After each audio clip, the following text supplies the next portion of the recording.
Hello there, my name is Michelle. I'm a personal trainer and yoga teacher in the Boston area. And in this video, I'm going to share with you a short circuit workout. So we're going to be doing 6 different exercises, and I recommend you to do 3 sets of it. I'm going to walk you through one. I'm going to guide you very kind of slowly and be really particular about the body and how to move and really engage the core. Get that core lock that is so important that you'll carry with you through each exercise. We're going to start with the core on our back. You will need a light to medium set of weights. And let's go ahead and get started. We're going to go ahead and come onto your back. Let the feet come onto the floor about hips width apart, stacking the knees directly over your heels. And then I want you to just take a moment to do just a few pelvic tilts here. So we're going to kind of tuck the tail, feel that exaggerated tuck where you're pushing your back to the floor and you feel your back kind of flatten out. And then I want you to go ahead and tilt the tail, tilt the pelvis. So the tail rocks back to the floor and you'll feel a big arch in your back and it pops away from the ground. You can even slide your hand behind your back. And then I want you to start to find where is your neutral spine, right? So we don't want to tuck too much. We don't want to tilt too much. We want to have that nice natural curve. And here you start to engage the back of the body. I want you to start to pull that low back up and in. Start to feel the waistline hugging in. And we start to create that lock, the ribs pulling down as the hips draw up towards the ribs. So again, try to do that same action without flattening your back.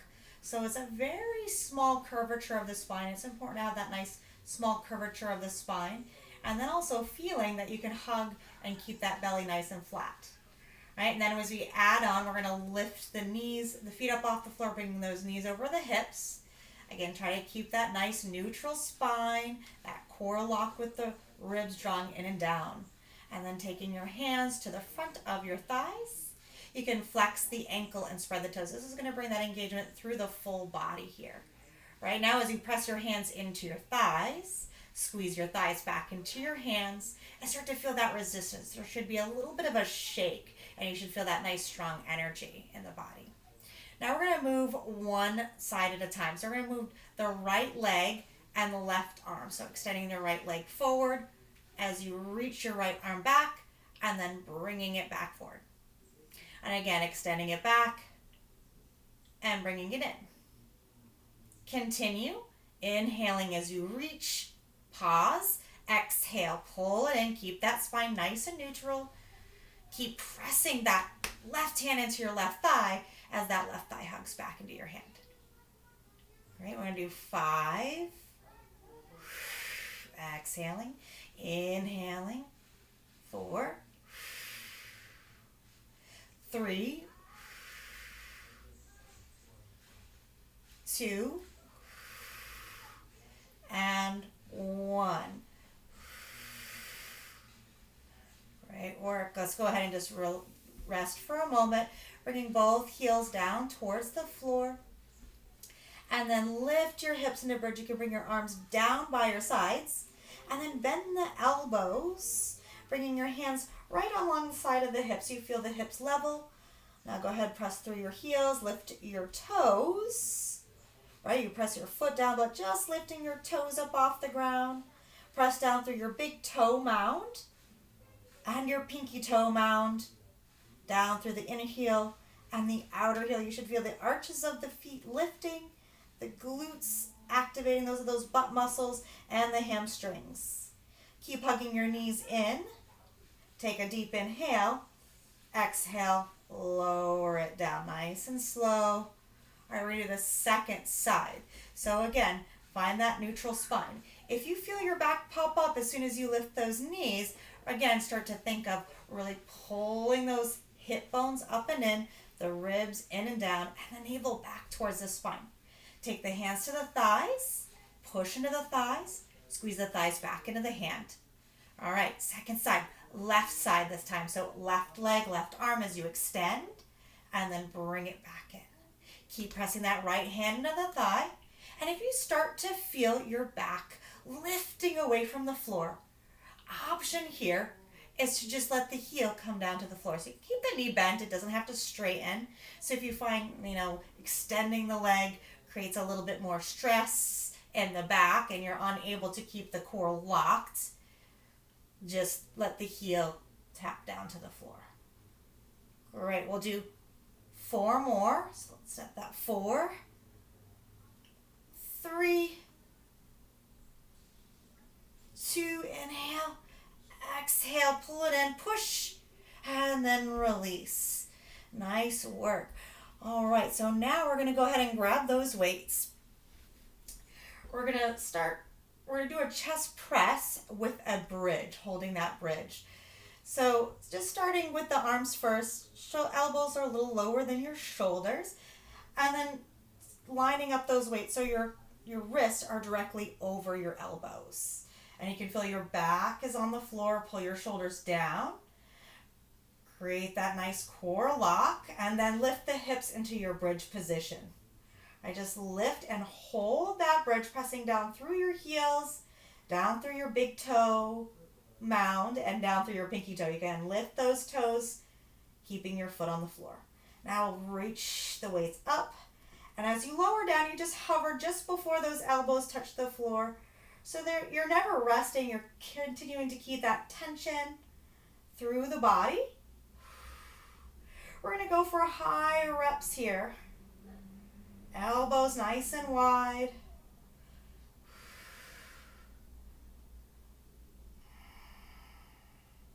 Try to see as you push the weight up, can you squeeze your pectoral muscles? Pressing those arms up so they're right over the shoulders. Let's see her squeeze the glutes, don't let go of those legs. Let's do 5 more. Ready? For 5, 4, 3, 2, and 1. Lower those weights and lower your hips. Let's lower those weights all the way down. We're going to roll on over to our hands and knees. Find those shoulders over your wrists. Spread your fingers nice and wide. And then we're going to find a little cat here. Exhale as you round your spine, tuck your tail, tuck your chin. And then inhale, lift and lengthen. This is a little active rest, active rest and release, I like to call it.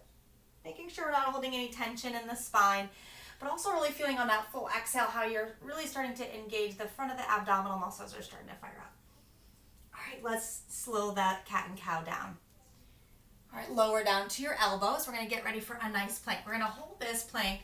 We're going to challenge ourselves to 1 minute. You just do your best. If you don't make it the whole way, just know that you're going to keep getting stronger, right? So elbows under your shoulders, palms pressing down to the ground, step your feet back, and the clock is on. All right, so as we hold it here, I want you to feel your feet are active. They're right over the toes. Your legs are active. You're lifting your kneecaps and hugging those quads up into your bone. And then squeeze those glutes, squeeze your butt tight. And then lift the belly to the spine. Push the elbows down and spread the shoulder blades like you're pulling your sternum right up between those shoulder blades. Looking at this clock. Last 13 seconds. You got it. Stay with your breath. Don't let go. Squeeze your glutes, squeeze your quads, belly to spine, elbows to the floor for 3, 2, and 1. Nice work. You can lower on down. And stretch your hips back. Little child's pose. Release your crown of your head. And then we're going to come on up to our knee. So you just need 1 weight for this next one.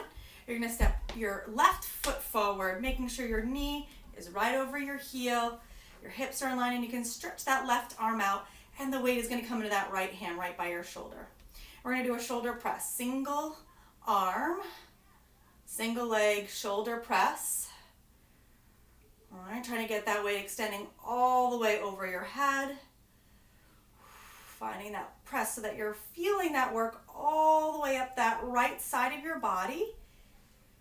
So still using your core.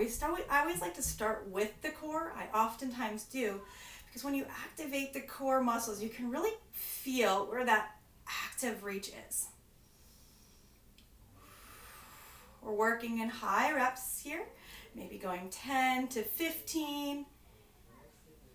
Slow pace here, especially as you lower that weight down. That's where you find that resistance. Nice work. We're going to do 5 more. For 5, 4, 3, 2, and 1. Pressing it up to the sky. Go ahead. We're going to switch. You're going to exchange the weight to the left hand. Right knee is bent, foot on the floor.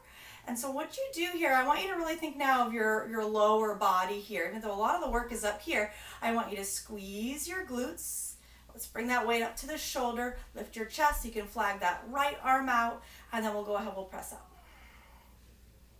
So my arm is at about a 45-degree angle for my shoulder. Right, and find that full extension up. And remember, you're really going to squeeze the left butt cheek a lot, right? That's that left knee is down. That's going to create that stability and strength. And then from there, can you lift that low belly up and in? Keep the chest lifted and proud. Nice work. We're going to do this just 5 more times. 4, 3, 2, last one. You should start to feel that work, getting a little tired. All right, now we'll go ahead. We're going to stand on up. So step on up, bend your knees and pick up your other weight. And we're going to do just a little shoulder roll here. Just get those shoulders ready. We're going to start with a front raise and finish with a side raise. So let's slow the roll of the shoulders by bringing those shoulders up, back, and down. And find the set position. Feet are hip width apart. Make sure your toes are pointing straight ahead and the feet are parallel with one another. And then a little bend in the knees. I really feel that hip position. When you're on your back, you find that neutral pelvis. You're not over tucking, right? You're not over tilting, but those hips are stacking and you feel those shoulders stacking over your hips stacking over your knees, and your knees right over your heels. Again, little bend in the knee. Now the weights come in front of your thigh. We're going to lift it straight up, no higher than your shoulders. I always love these front raises. This really starts to strengthen a lot of the muscles, not only in the shoulder, but the back. There's a lot going on here. If you find that your weight that you have is too heavy, just go ahead and let go of the weight and do it with no weight at all. Just body weight can be fine. And eventually you will build up strength and you keep coming back to your weight. Great, we're going to do 5 more. So 5, nice and steady in your body. 4, 3, nice and slow on the way down. 2, whew, getting tired now. Last one. Lower down. All right, now it's the side raise. So very similar, just lifting those arms out to the side. Make sure there's that micro bend in the elbow. And using that peripheral vision to see that your arms are lifting together. Sometimes you find that one side is a little stronger than the other. We want to keep those arms moving together. Again, little bend in the knees. Keep that core lock, lifting those hips up to your ribs, ribs down to your hips. Ready, 5 more. Let's go this 4, 3, nice and slow on the way down. 2, and 1. Nice work. Whew. All right, bend your knees, put those weights back down. All right, you can shake your arms up, give a little shoulder roll, and I recommend you to do this video 2 more times, maybe 3 more times if you're feeling good and strong. It's also great, you can kind of sandwich this workout with a little walk before. I definitely recommend a little of that walk and warm up before, and then after as well, is making sure you're stretching and your body is feeling nice and mobile. All right, thank you so much for your time. And as always, comment if you have any questions. Again, my name is Michelle. Take care. Have a great day.